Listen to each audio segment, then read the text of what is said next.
महाराष्ट्रात शेतकऱ्यांच्या शेती पिकांचं मोठं नुकसान झालं आहे आणि त्या अनुषंगानं शिवसेना आता पुन्हा एकदा शेतकऱ्यांच्या भेटीसाठी येते. कशा पद्धतीच्या भेटी असणार आहेत? उद्धव ठाकरे शेतकऱ्यांच्या समोर कसा असणार आहे? पूर्णपणे 4 दिवस आणि 8ही जिल्ह्यामध्ये माननीय उद्धवजी ठाकरे साहेबांचा शेतकऱ्याशी संवादाचा दौरा आहे. जो 31,000-32,000 कोटीचं जे पॅकेज सरकारने जाहीर केलेलं आहे, ही शेतकऱ्यांची दगाबाजी आहे. शेतकऱ्यांची हा दगाफटका आहे. कारण सरकारमधील मुख्यमंत्री, उपमुख्यमंत्री पत्रकार परिषदेत घेऊन एक घोषणा करतात, अध्यादेश वेगळे करतात, अंमलबजावणी आणखी तिसऱ्या पद्धतीनं करतात आणि अशा पद्धतीनं एक प्रकारे शेतकऱ्यांची दगाबाजी या सरकारने केलेली आहे. कारण शेतकऱ्यांना ज्या पद्धतीनं नुकसानीला सामोरं जावं लागलं, अतिवृष्टीच्या माध्यमातून गुराढोराचं नुकसान झालं, घरादाराचं नुकसान झालं, शेत खरडून गेलं, कुठं शेतकऱ्यांचं पॅकेज जाहीर झालं, शेतकऱ्यांना काय मिळालं? मला वाटतं शेतकऱ्यांना काहीच मदत मिळाली नाही. दर हेक्टरी सरकारने जाहीर केली वेगळी, प्रत्यक्षात आली वेगळी. सरकारने NDRFच्या निकषापेक्षा 1 हेक्टर वाढवायचं ठरवलं, अजून कुठे वाढलेलं नाही. त्याची मदत जाहीर द्यायचं ठरवलं, ती दिलेली नाही. रबीसाठी मदत द्यायची घोषणा केली. रबी कधी सुरू होत असतं सरकारला माहिती नाही आहे. रबीचा हंगाम कधी सुरू होत असतो? रबीचा हंगाम सुरू झाला तरी त्याचा 1 रुपयासुद्धा नाही. खरडून गेलेल्या शेताचा तर पंचनामाच नाही अजून. आणि म्हणून सरकार ही शेतकऱ्यांची फसवणूक करतोय आणि म्हणून दगाबाजी करतोय. म्हणून आम्ही या उपक्रमाला नाव दगाबाजरे असंच नाव दिलं. कारण हे दगाबाज आहेत. हे सरकार दगाबाजी करणार आहे आणि वाटतं हे जनतेशी संवाद साधून आम्ही नाही बोलणार, शेतकऱ्यांनाच बोलायला सांगणार आणि शेतकरीच सांगणार की दगाबाजी सरकारने कशी केली. मोठ्या प्रमाणात घोषणा देखील केल्या. घोषणा झाल्या मात्र शेतकऱ्यांपर्यंत काही पोचली नाही अशी ओरड आहे.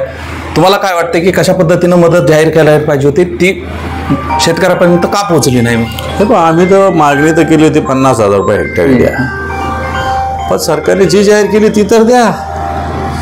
आमची तर मागणी अजूनही 50,000 रुपये हेक्टरी द्या आणि कर्जमुक्ती करा, ही मागणी आमची. विम्याचं सरकारने जाहीर केलं. काय विम्याचं सांगा? कोणता पंचनामा झाला? कोणती विमा कंपनी तुमच्या शेतात आली? कुठंच आलेली नाही. त्याच्यामुळे विम्याचा तर 1 रुपया मिळण्याचा प्रश्नच येत नाही आहे. आपण सरकार ज्या पद्धतीनं घोषणा करतंय ह्या चुकीच्या करतंय. शेतकऱ्याला अपेक्षित तर 50,000 रुपये हेक्टरी, म्हणजे 50,000ने काही ऊस जळणार नाही, पण तरी 50,000 रुपये हेक्टरी दिलं पाहिजे. गुराढोराचं नुकसान झालं, आता यांनी संख्येचा निकष काढला, पण तो रकमेचं काय?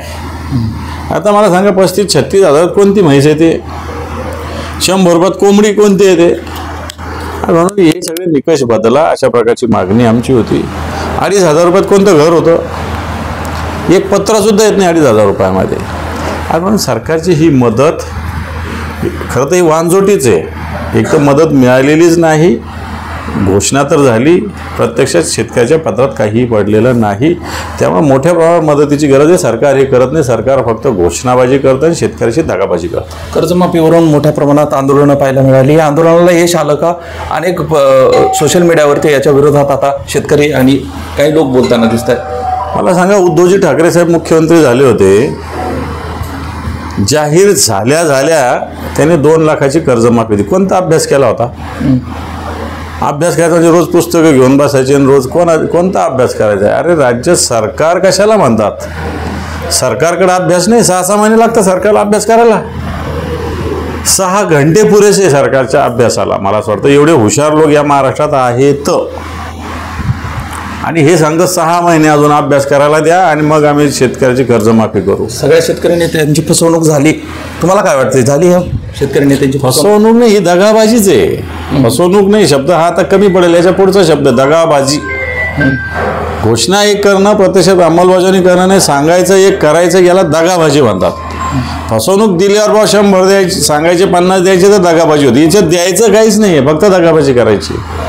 शेतकऱ्यांची ओरड अशी आहे की मार्चमध्ये आम्हाला नवं करावं लागतं, त्यामुळं या अगोदरच करायला पाहिजे होतं, नाही तर आता जर ऊसाचे बिल आलं तर त्यातूनही काटून घेतील सरकार, असं काही होईल नाही. आता मला सांगा, तुम्ही 6 महिन्याची मुदत दिलेली आहे. या 6 महिन्याचं कर्ज फेडायचं का नाही फेडायचं शेतकऱ्यांनी? या 6 महिन्याचं व्याज कोण भरणार? या 6 महिन्याचं परताव्याचं काय?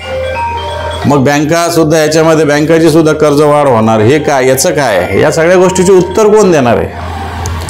आणि म्हणून हे जे अभ्यास करणार तर सांगितलं, पण तो अभ्यास करणार सांगता, म्हणतो ही चुकीच्या सगळ्या गोष्टी आहेत. शेतकऱ्याच्या बाबतीत सुस्पष्टपणे कर्जमाफीच्या बद्दल निर्णय घेतला पाहिजे, कारण आता रबीला सुद्धा काही जणांना कर्ज घ्यावं लागतं.